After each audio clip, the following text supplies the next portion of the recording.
Mga tropa, ngayong madaling araw ay magbo-boat fishing tayo. Medyo mahina ang repair ngayon. Nakakalima lang sa isang araw. Kaya pasukin na natin pati ang pangingisda. Dagdag kita rin.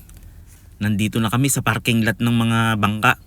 Di ko alam anong tawag dito, basta nakaparking sila dito, di parking lot. Alas 4 ng madaling araw nang umalis kami. Hindi pa nga pumuputok ang araw nang kami bumiyahe.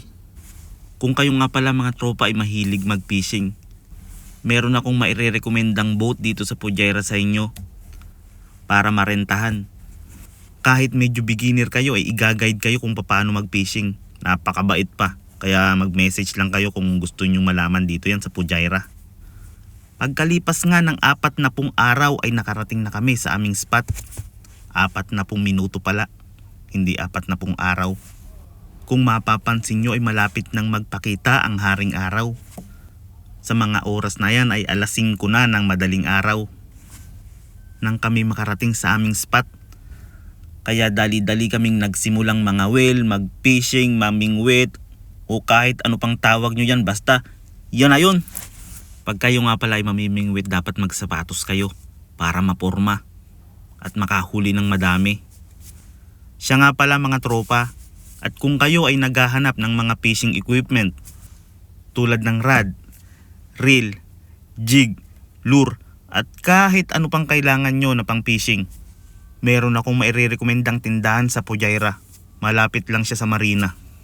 Ang kagandahan lang sa tindahan nila, libre. Libre ang magtanong kung ikaw ay hindi pa masyadong magaling. Anong kailangan mong rod? Anong kailangan mong reel? Anong size ng mga gagamitin mong line? Anong magandang pamain? Mga ganyan. Makakapagtanong kayo at makatuturuan kayo ng mga basic na pagtatali. Bisitahin nyo na at baka may maibigan kayo. Bumili na kayo. Makatapos nga pala ang kulang 3 oras ay nakahuli na kami ng napakadami. Kaya kami nag-ready na umuwi. Humigit 30 kilo na isda. Hindi na masama.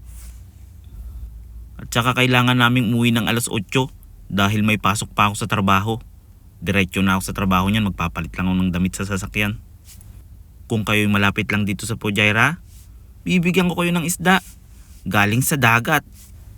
Sa mga oras na yun ay pauwi na kami. Napakabilis. Buti na lang ay walang camera, kundi ay huli. Halos 1 oras din ang biyahe. Ayun, kung nakikita nyo, city na yun. Kita na yung mga building. Yun lang. Bye.